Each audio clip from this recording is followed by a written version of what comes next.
অমুসলিম দেশে বসবাস করা কি জায়েজ? বেশ কিছু শর্তের সাথে জায়েজ, বিনা শর্তে জায়েজ না। হ্যাঁ, যদি কেউ খুব সংক্ষেপে, কারণ এর লম্বা লেকচার আছে, শাইখুল ইসলামের বিস্তারিত আলোচনা আছে, ফতোয়া আছে, আর আমারও বেশ কিছু কয়েকটা আলোচনা আছে। তো কথা হচ্ছে যে কিছু শর্তের সাথে হচ্ছে, যদি দাওয়াতি কাজ আপনার দ্বারা, আপনি সেখানে গিয়ে মুয়াসসির হবেন, মুতাআসসির হবেন না।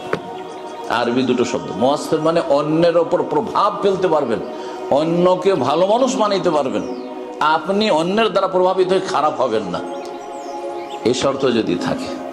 হ্যাঁ, এবং শুধু নিজে নয়, আপনারা যারা 30-40-এর পরে এসেছেন, ইমানদার হয়ে এসেছেন, মাশাআল্লাহ এখনও ইমান নিয়ে আছেন, নামাজ নিয়ে আছেন, কিন্তু আপনার আগামী জেনারেশন কী অবস্থা সেটা আপনাকে অনেকবার চিন্তা করতে হবে, যে এদেরকে নিয়ে স্থায়ী থাকলে এদেরকে কি রক্ষা করতে পারবো? হ্যাঁ, কুফর থেকে, নাস্তিকতা থেকে, আর যেসব সংশয়, শুবহাত আর শাহওয়াত, দুই রোগ, দুই ফিতনা, এটাও একটি শর্ত। এই জন্য শেখ সালেহ ফওজান হাফিজাহুল্লাহ তাআলা বলেছেন যে তার কাছে এতটা যেন দিনের এলেম থাকে, ইয়াদফা বিহি শুবহাত, সংশয়ের খণ্ডন করতে পারে, যে এদের সভ্যতা সংস্কৃতি অসার, ফালতু। হ্যাঁ, ইসলাম হচ্ছে, ইসলামের সভ্যতা, তাহজিব, সাকাফত, এটি হচ্ছে আসল। হ্যাঁ, এইটা যদি ধরে রাখতে পারেন এবং মানুষ ডিফেন্স করতে পারেন আপনি, যাতে আপনার ওপর কোন রকমের বাতিল আকীদা, ভ্রান্ত বিশ্বাস আপনার ওপর যেন অ্যাটাক না করতে পারে, শুবহাত থেকে যদি নিজেকে ডিফেন্স করতে পারেন, তাহলে তার জন্য কি লাগবে? ইলম লাগবে, দ্বীনের জ্ঞান। 2 নম্বর হচ্ছে আইয়াকুন ইনদাহু আমাল ওয়া তাকওয়া, এতটা আমল, নেক জীবন হইতে হবে, তাকওয়া, আল্লাহ ভীরুতা হইতে হবে, ইয়াদফা বিহি শাহওয়াত, যে কুপ্রবৃত্তির যে আক্রমণ হচ্ছে সেটা থেকে নিজেকে রক্ষা করতে পারবে, ব্যভিচার থেকে বাঁচাতে পারবে।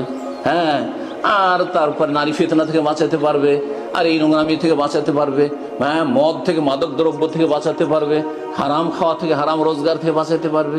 যদি শাহওয়াত আর শুবহাতের ফিতনা থেকে বাঁচতে পারেন, আর যদি তাদের উপর আপনি প্রভাব ফেলতে পারেন, তাদেরকে ভালো মানুষ বানাইতে পারেন, তো আপনার থাকার প্রয়োজন রয়েছে। কারণ এখানে মুসলিমরা থাকবে, যদি ভালোগুলো কেউ না থাকে তাহলে আরো খারাপ হয়ে যাবে, বুঝতে পেরেছেন? কিন্তু তারপরেও তাকে, যে ভালো, তাকেও চিন্তা করতে হবে যে আমার ছেলে মেয়েদের ভবিষ্যৎ কী হবে। যদি আমিও আমার ছেলে মেয়ের ভবিষ্যৎ না রক্ষা করতে পারি, তাহলে স্থায়ীভাবে থাকা যায় না, বুঝতে পেরেছেন? বিশেষ করে মুসলিম দেশ থেকে এসে, এটা আর একটি মাসলা।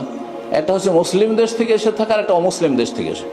কারণ আজকাল অধিকাংশ মুসলিমেরা অমুসলিম দেশে বসবাস, কতজন মুসলিম আছে যারা মুসলিম দেশের নাগরিক। তাহলে যারা অমুসলিম দেশে বাস করছে তাদের ক্ষেত্রে কি হবে? ধরেন কেউ রাশিয়া বাস করছে, হ্যাঁ, কেউ ইটালিতে বাস করছে, আর কেউ ইউকেতে, তাহলে তার সামনে অপশন শুধু দুটো। বাংলাদেশ কোনো অপশন নেই, পাকিস্তান কোনো অপশন নেই, কোনো আরব দেশে কোনো অপশন নেই, হ্যাঁ, নাগরিকত্ব নেই। তাহলে তার সামনে অপশন হচ্ছে দুটো, এই অমুসলিম দেশে থাকতে হবে, রাশিয়াতে, আর না হলে আমাকে ইউকেতে থাকতে হবে। তখন তাকে দেখতে হবে দুটো মন্দের মধ্যে কোনটা হালকা মন্দ, সেটা তাকে বাছাই করতে হবে। আশা করি বুঝতে পারছেন, কারণ তার ইমান রক্ষা করে, তার ছেলে মেয়েদের ইমান রক্ষা করতে হবে। রব্বুল আলামিন তৌফিক দান করেন। আর শুধু এমনি ফতুয়া দিয়ে দিলাম, অবাস্তব ফতুয়া, যার উপর আমল আপনারাও করতে পারবেন না, আর কেউ করতে পারবে না। এই জন্য শর্ত সাপেক্ষ, একবার সীমিত আকারে থাকা যাবে। কিন্তু আপনি যদি দেখেন যে আমি একটু দুনিয়ার সুখ শান্তি হাসিল করতে গিয়ে, ছেলে মেয়েকে সুখী করতে গিয়ে আখেরাত হারিয়ে দেবো, তাহলে মোটেই থাকা জায়েজ নয়। মুসলিম দেশ ত্যাগ করে এসে, মুসলিম দেশ ত্যাগ করে এসে ফাত্তাকুল্লাহ মাস্ত, যথাসাধ্য আল্লাহকে ভয় করুন। এই জন্য এখানে যদি থাকতে হয় তাহলে ইমান ইসলামের চর্চা করুন, হ্যাঁ, দ্বীনি ইলমের চর্চা করুন, দ্বীনি প্রতিষ্ঠান তৈরি করুন, মসজিদ মাদ্রাসা তৈরি করুন, ইসলামিক স্কুল তৈরি করুন, এই ছেলে মেয়েদেরকে ইসলামিক স্কুলে পড়াশোনা করা। জি, আল্লাহ তৌফিক দান করুন, ফিতনা থেকে আল্লাহ বাঁচিয়ে রাখুন।